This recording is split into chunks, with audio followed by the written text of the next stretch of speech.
far, what will we learn from 1 Samuel? What is 1 and 2 Samuel? What is this main theme? What's this main focus?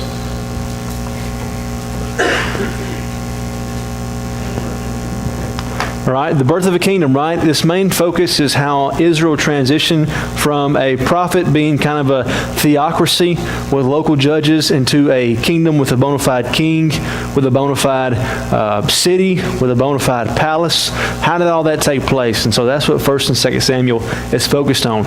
So far we see the people of God reject the current status with the prophet being over the people. They reject that. They cry out for a king. And who does God install as the first king of Israel? Saul, right? But Saul has his faults. He's a warrior. He doesn't mind fighting. He's a valiant person, but he has a hard time staying within the bounds that God has laid for him and staying within his role as king and not trying to offer sacrifices or not complete the commands of God. What are two things we talked about last week that Saul failed to do or to follow out with?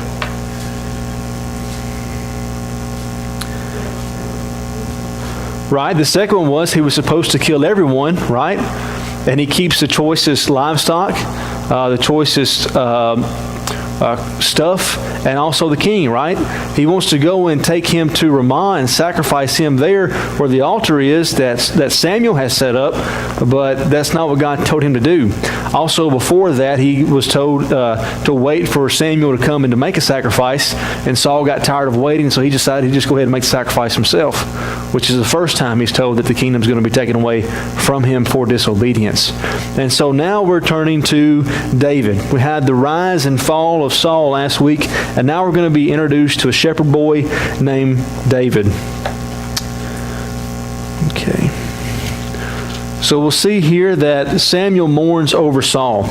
In verses 1 through 5, we're introduced to Saul. Remember, this is just taking place right after Samuel tells Saul that the kingdom is going to be torn away from him. And Samuel is weeping over Saul. And so, let's look at that passage. Now the Lord said to Samuel, "How long will you grieve over Saul, since I have rejected him from being king over Israel? Fill your horn and go, and I will send you to Jesse the Bethlehemite, for I have selected a king from myself among his sons." And so here he is mourning over Saul. And so the question I have for you after the church verses 1 through 5 is, should we mourn when others disobey God?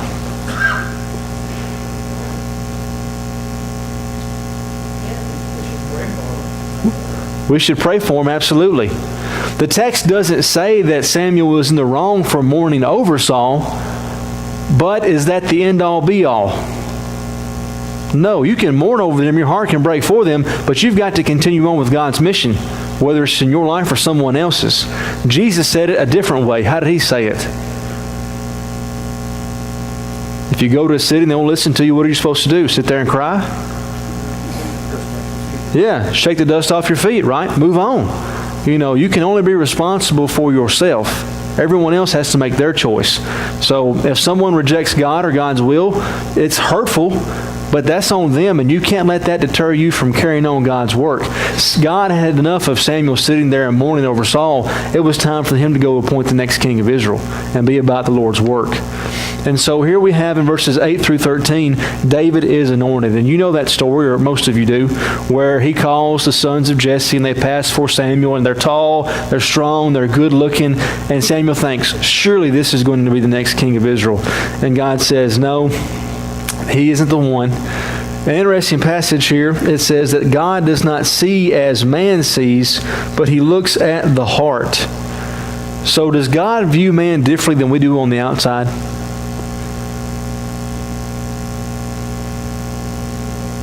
Yeah, he does, right? He views people. Should we try to view people differently than we oftentimes do?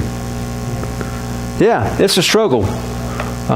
It's easier for God because he knows people's hearts and intentions. And sometimes all we have to go off of are their actions. And sometimes it can be extremely difficult to judge someone's heart and intentions off of actions. But God views people differently. He looks at the inner man. And sometimes we fail to do so because it takes extra time. Interesting here in verse 14 through 23 is Saul's evil spirit. I had to write a 120-page, it's kind of like a mini book on demon possession and exorcism in the Old Testament, intertestamental period, and the New Testament, and also in the early church up to about 250 AD. And so the only time where an evil spirit or exorcism is possibly mentioned in the Old Testament takes place here in this chapter. And there's a lot of debate that takes place whether or not Saul had a evil spirit in the terms what we think of as demon possession, and what exactly that entailed. We're not going to read all verses 14 through 23, but basically it says that God sent an evil spirit to Saul. It tormented him, and he could find no relief. And a man says to him, I know a son of Jesse, a Bethlehemite, who can play the lyre very well.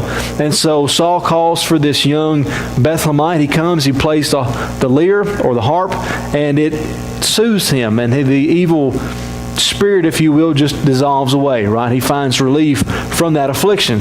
And so the question is this demon possession? Well, let's talk about that for a second.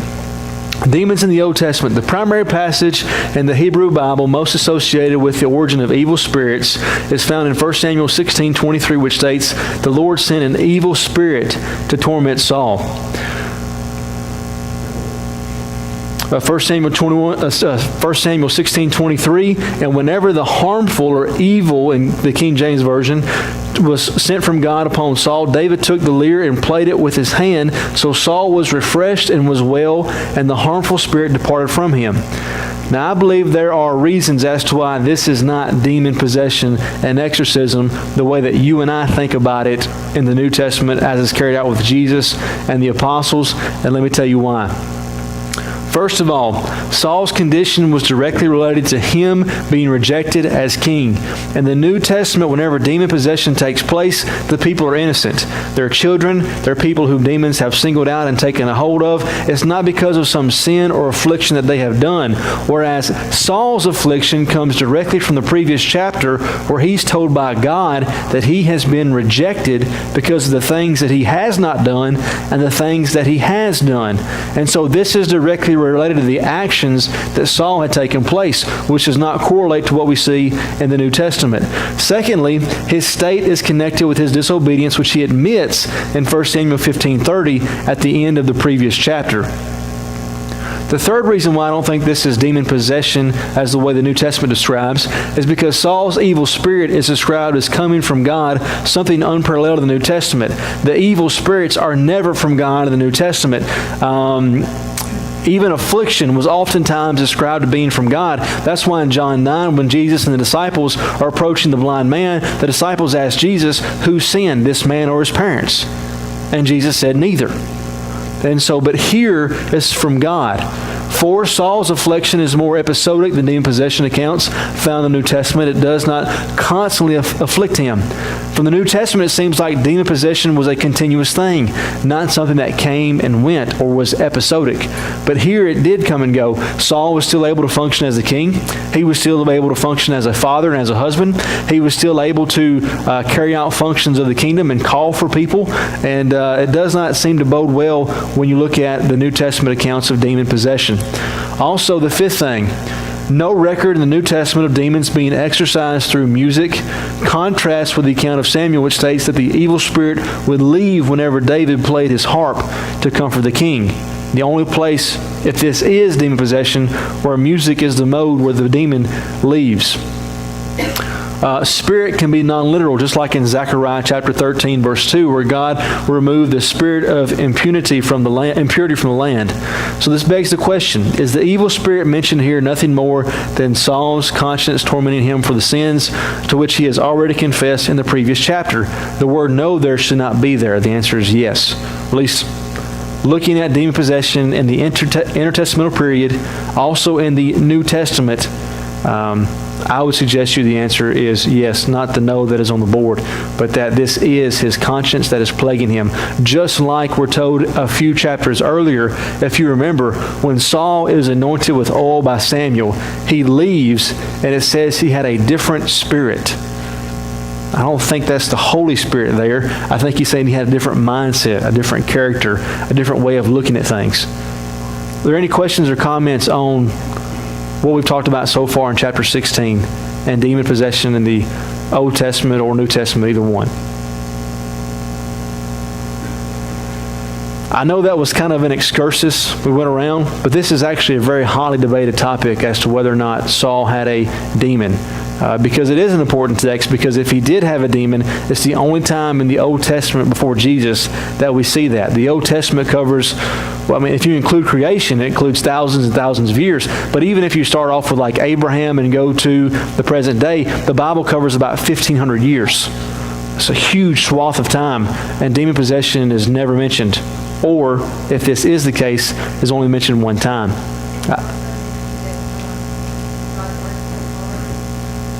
Yes, several times with different characters, like the most famous being Pharaoh with the 10 plagues. God hardened his heart. I don't think Pharaoh didn't have a choice, right? I don't think it was something removed from him or his will. I just think that God used tactics that he knew that Pharaoh was probably not going to be happy with. In the ancient Near Eastern culture, especially with places like Egypt, the Pharaoh was seen as God himself. And so to make the Pharaoh admit that, Yahweh was taking his people was something that completely undermined what he stood for or what his prestige was. And so I think it was a humbling act God was trying to do. He was trying to humble Pharaoh. Great comment. Could one not argue, though, that when Saul tried to kill David, for example, could one not argue that evil spirit is what's possessing him at that time to go after David? You could make that argument. Yeah, that's what I'm saying. Yeah, you can make any argument. Can you make it successfully? I would say yes. I would say it is the evil spirit, but not the demonic evil spirit. I would say it is his character. I would say it is his. He has let himself become so removed from God and so irate that he's just got an evil spirit about him. I mean, we've all met people that aren't demon possessed, but they just kind of embody what it is to be either arrogant or conceited or contempt or jealous, and they just have this evil spirit about them. And I think that's what the text is trying to say. And it's my opinion. I mean, I could be wrong. I think I'm right, but I mean, everybody normally thinks they're right most time. Good question. Okay, now back to 1 Samuel. If there's no other questions on that. 1 Samuel 17, David and Goliath. They go out to battle in verses 1 through 37. Goliath is this massive figure. He's somewhere between 7 and 9 feet tall, depending on which translation or how you want to do the cubit thing. He's a massive individual. We're told in chapters 17, verse 5, that his armor that he carried weighed about 140 to 220 pounds. Did we have anybody that was in the military at our congregation? I'm sure we did. Okay, Steve? I mean, the only hand I see. I know there's more, but Steve, do you remember how much was your pack that you used to carry? Probably the most, about 80 pounds? Okay, so anywhere between 50 to 80 pounds. This guy's armor was about 140 to 220 pounds. His armor. Man, that's massive. And so he was a very large individual. And so he goes out and he says, we'll just nix this battle thing. I'll fight anybody one-on-one. You send out your best guy, and I'll fight him, and whoever wins, the other team, will become your servants. And so he waits for days and days, and nobody's going to go out and fight this just massive character. And so David is told by his father to take some provisions to his brother and a gift for their commanding officer. And so David leaves the sheep behind. He takes the gift. He goes to his brothers, and he's like, man, you guys have been gone for a while now. What's going on? And so then he sees Goliath come out, and Goliath is cursing, he's yelling, he's making fun of God, he's making fun of Israel. And David says, are you guys going to let this guy talk like that? I mean, do you hear what he's saying? And his brothers are like, just go home, David. Like, just leave us alone. He's like, no, this isn't right. I mean, somebody ought to stand up to that guy. And so then he goes to Saul, and he says, I'm going to fight that guy. Saul says, here, take my armor. David tries it on and says, I can't. It doesn't fit. It doesn't work for me. And so let's read verses 32 through 37 and then 45 through 47 to see what David's demeanor is like going into this battle with Goliath. 32 verses 37. David said to Saul, let no man's heart fail on account of him. Your servant will go and fight with this Philistine. Then Saul said to David, you are not able to go against this Philistine to fight with him, for you are but a youth, while he has been a warrior from his youth. But David said to Saul, your servant was tending his father's sheep when a lion or a bear came and took a lamb from the flock. And I went out after him and attacked him and rescued it from his mouth. And when he rose up against me, I seized him by his beard and struck him and killed him. Your servant was killed, both the lion and the bear, and this uncircumcised Philistine will be like one of them, since he has taunted the armies of the living God. And David said, the Lord who delivered me from the paw of the lion, from the paw of the bear, he will deliver me from the hand of this Philistine. And Saul said to David, go, and may the Lord be with you. Now let's look at verses 45 through 47. Then David said to the Philistine, you come to me with a sword, a spear, and a javelin, but I come to you in the name of the Lord of hosts, the God of the armies of Israel, whom you have taunted. This day the Lord will deliver you into my hands, and I will strike you down and remove your head from you.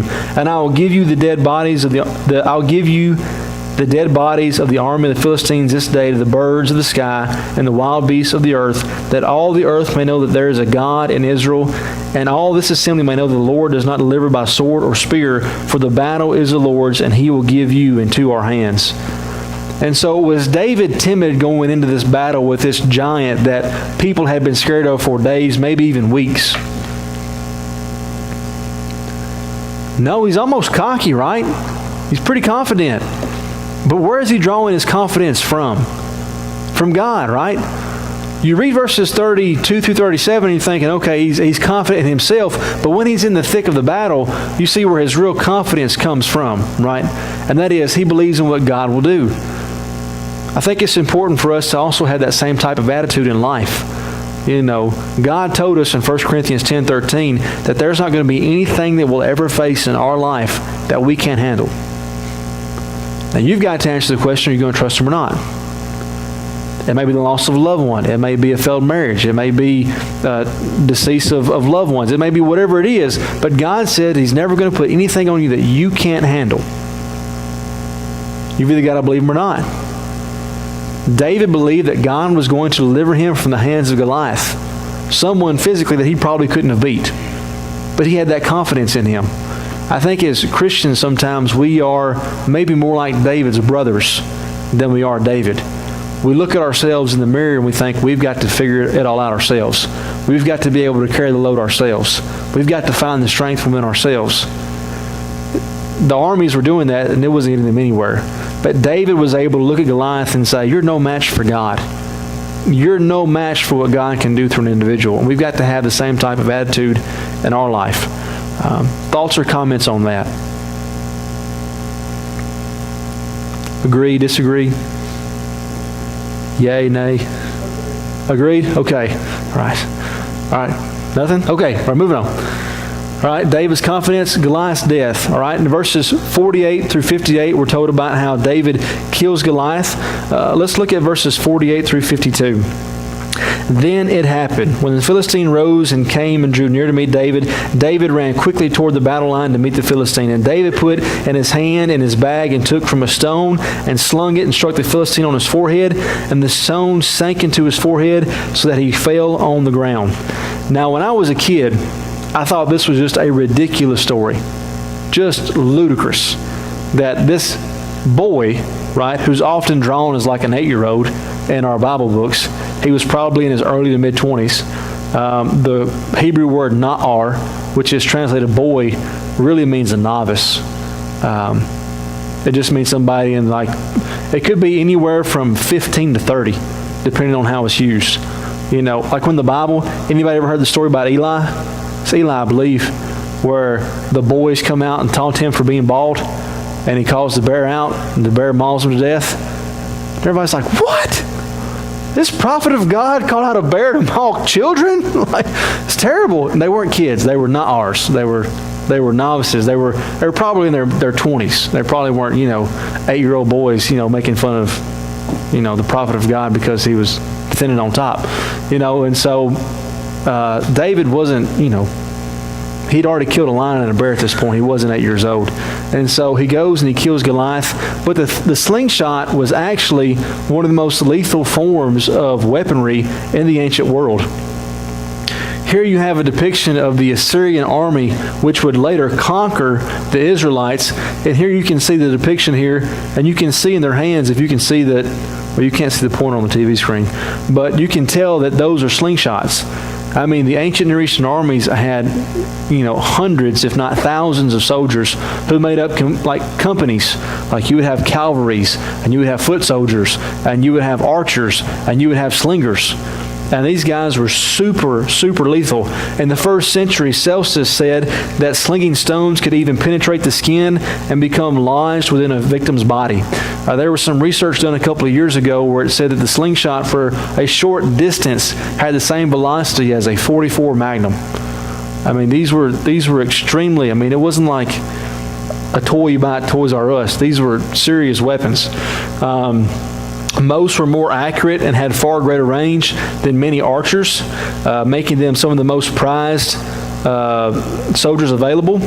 Slingers were a very important part of the Carthaginian army that went against Rome. And in fact, Julius Caesar actually employed hundreds of Thracian slingers when he tried to siege some city that I've forgotten the name of. They were highly effective when it came to siege warfare.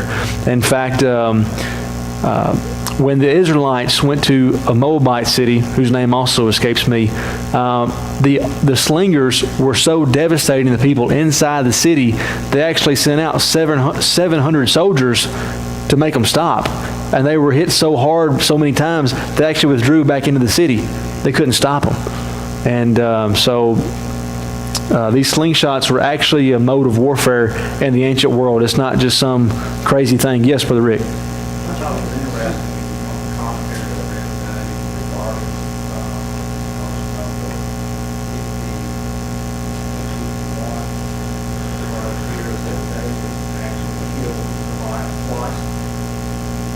Oh, really?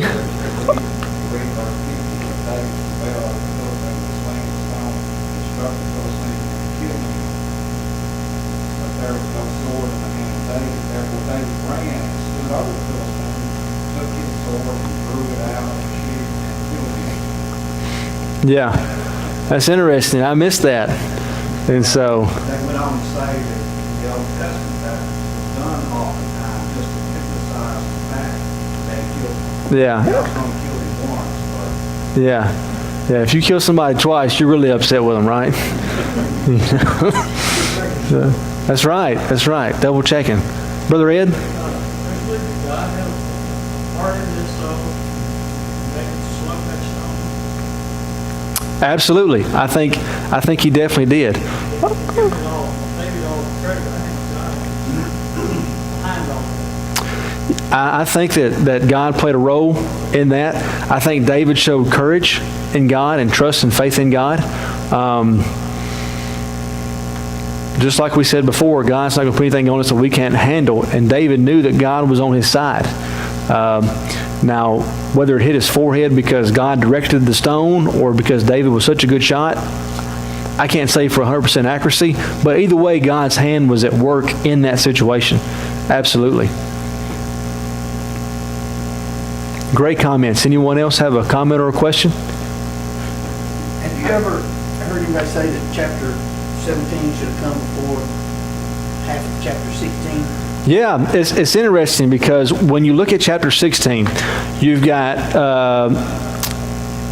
in the middle of chapter 16, starting around verse 14, you've got Saul being tormented by the evil spirit, whatever that is.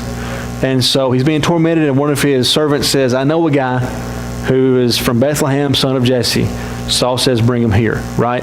And so he plays the lyre for him, and it says, Saul became fond of David.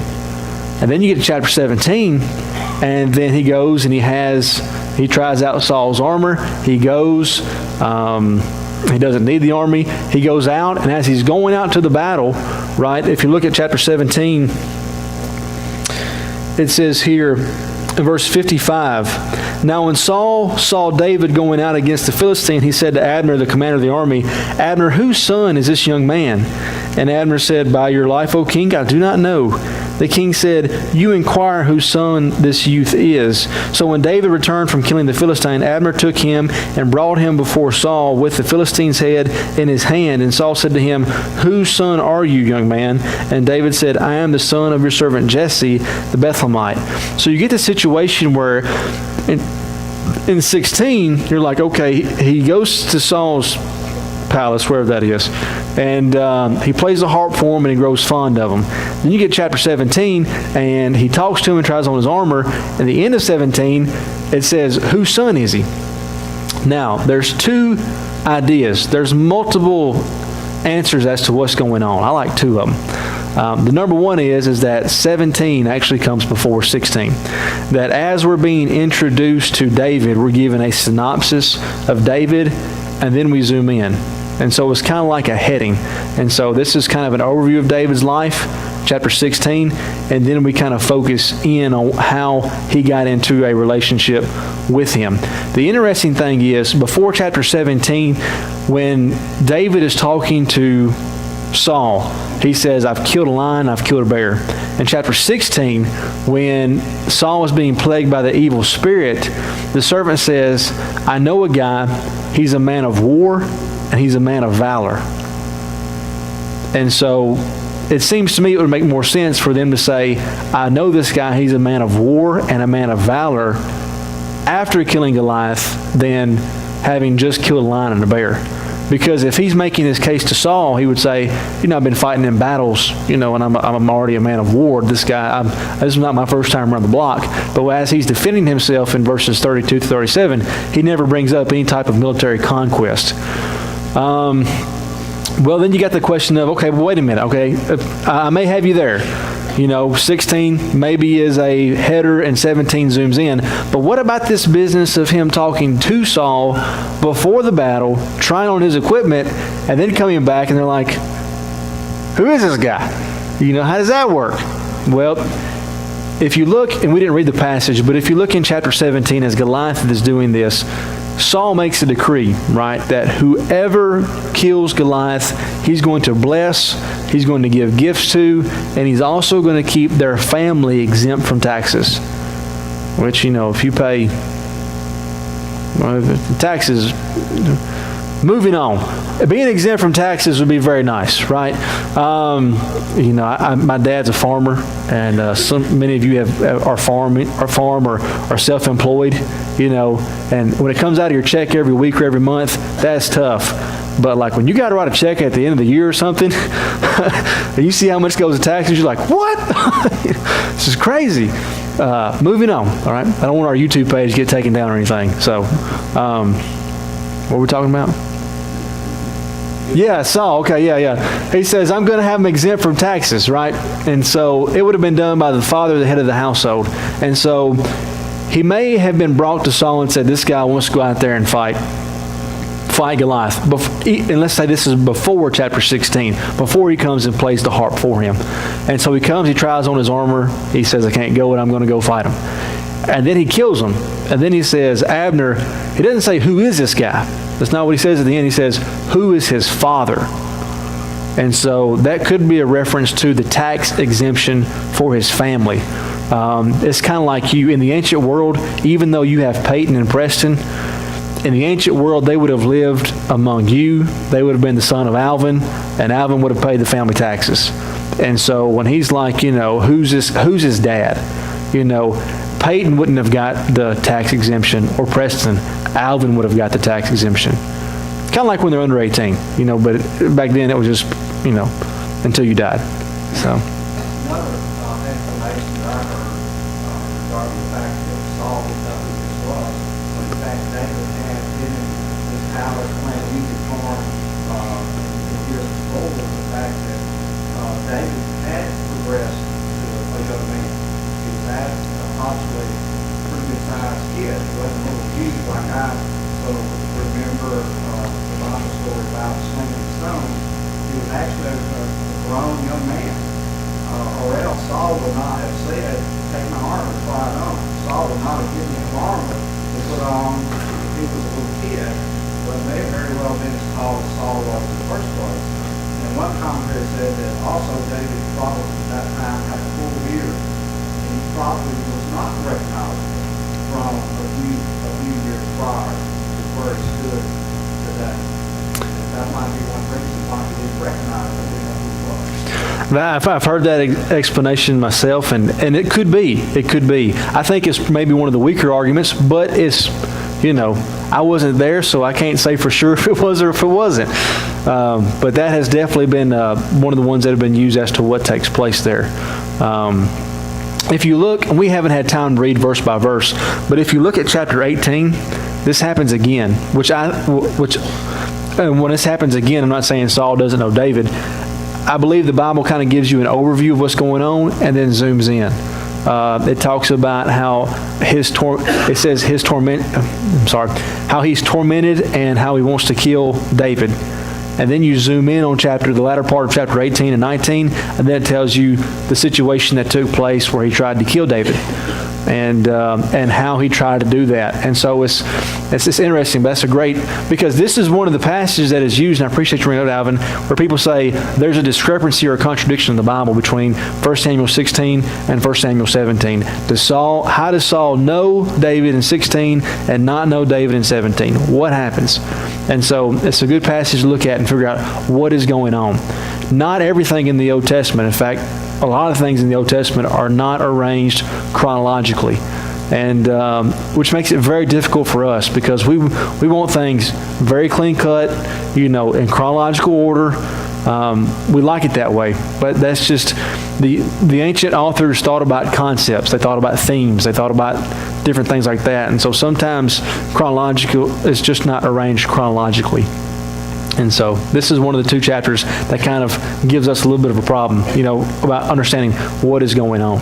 So great questions and comments. Okay, chapter 18, David's rise in popularity.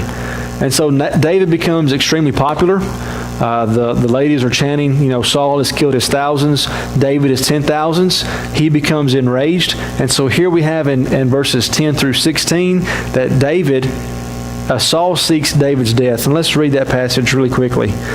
Now it came about the next day that an evil spirit of God came mightily upon Saul, and he raved in the midst of the house while David was playing the harp with his hand as usual, and the spear was in Saul's hand, and Saul hurled the spear. He thought, I will pin David to the wall, but David escaped from his presence twice. Now Saul was afraid of David, for the Lord was with him, and he had departed from Saul. Therefore Saul removed from his presence and anointed him and the commander of 1,000, and he went out and came before the people. And David was prospering in all of his ways before the Lord, and the Lord was with him. And when Saul saw that he was prospering greatly, he dreaded him, but all Israel and Judah loved David, and they went out and came before him. So he gets upset. He tries to kill David, and the people just love him even more. So Saul has a great plan. Saul's going to kill him. It happens again. David is playing the harp, and Saul gets really upset. And he says, I tell you what I'm going to do. I'm going to give you my daughter's hand in marriage, but one thing that you've got to do, you've got to go out and you've got to bring me back 100 Philistine foreskins. That's going to be and Saul says, if I can't kill him, I'll let the Philistines kill him. He'll try to make this great feat. He'll go out there, and there's no way he's going to do this. I mean, they're going to kill him while he's trying to complete this action. I mean, he doesn't have a machine gun. He's got swords and spears to go out and kill 100 guys. Well, he takes his band of merry men. He goes out. He doesn't get 100. He gets 200. And he comes back and he throws the evidence before Saul and says, all right, I'm ready to marry your daughter. And so once again, Saul just gets enraged. And so later on, once again, he tries to pin him with a spear. He flees. And so he says, you know what, I'm going to kill David. And then we get to chapter 19. And so we have Jonathan's allegiance. Jonathan is a friend of David. They're about the same age. Jonathan goes to David and says, my dad's crazy. Like, he's nuts. And I realize the Lord is with you. I know you're going to be the next king of Israel, not myself. And so I want to let you know that I'm not going to let anything happen to you. And so David has to escape because Saul once again tries to kill him. But one interesting thing, let's read verses 9 through 18 of chapter 9.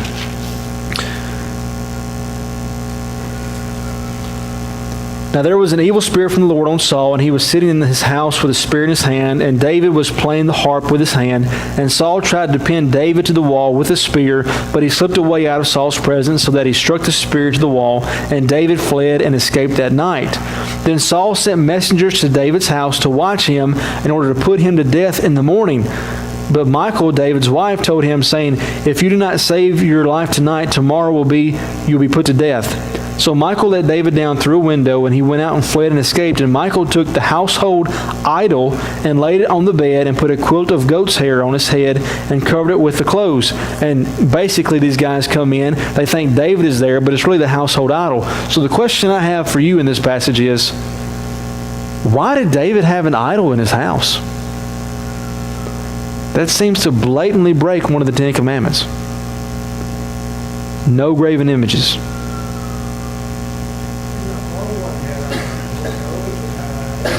Yeah. Was David perfect? No. And one of the biggest problems in Israel at this time was worshiping idols. And so David was not a perfect king. There were aspects of the law, feasts they were supposed to keep that David did not keep. Even after repenting from God, even while laying by provisions to build the temple, David was a good king, but David was not perfect.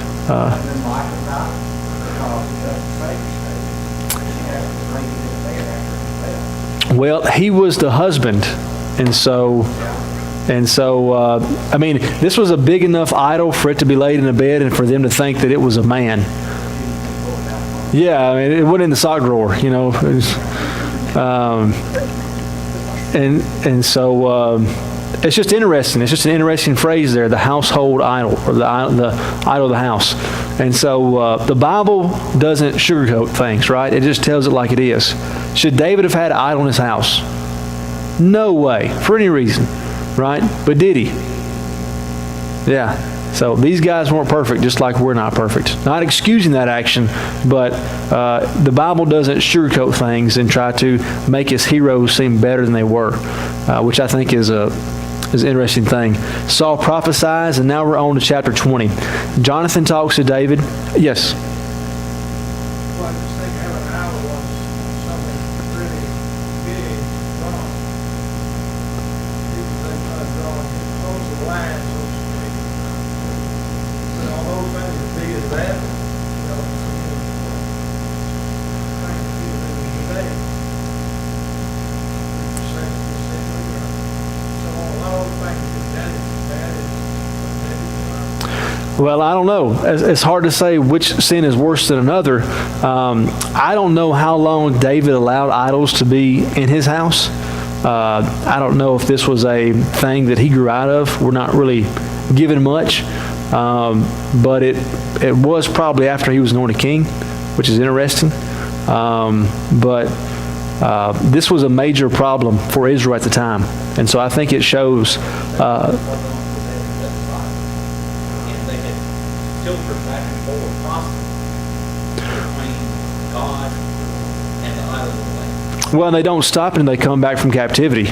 I mean, they never stop. Jeremiah, Zachariah, I mean, they never stop with the idols. It's not until the Babylonians come and pretty much wipe Jerusalem clean slate. When they come back from Babylonian and Persian captivity, there's a rule they all agree on. No idols. They've learned their lesson. But they don't learn that lesson until they get back from captivity. It's something they struggle with the whole time.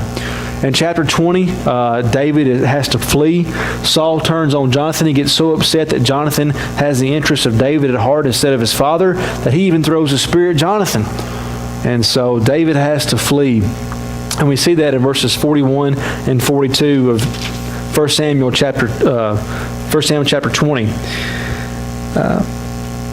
When the lad was gone, David rose from the south side and fell on his face and kissed the ground about 3 times. They kissed each other and wept together, but David wept more. Jonathan said to David, "Go in safety, inasmuch as we have sworn to each other in the name of the Lord will be between you and me, between my descendants and your descendants forever." And then he rose and departed the city. And so the next thing we're going to look at next week is the man on the run, chapters 21 through 26, Saul's pursuit of David, and where David finds shelter in unlikely places. I appreciate your comments and questions. We're out of time, so sorry about that. I appreciate your attention tonight and all your comments and questions, and we'll go ahead and we'll end with a prayer. Dear Heavenly Father, we're so thankful for this day and for all the many blessings you've given us. We're thankful for the opportunity we have to come together as brothers and sisters in Christ to study your Word. Dear Heavenly Father, please help us to read your Word intently and find out how we can apply it to our lives. Dear Heavenly Father, we hope and pray that we will put our faith and our trust in you, so whenever we do face the Goliaths in our lives, that we will not rest assured on our own expertise, our own knowledge, but that we'll lean on you and your trusting and what you've told us that you'll always be with us. Dear Heavenly Father, please watch over us and guide us and help us to be shining lights in this community. In your Son's name we pray. Amen.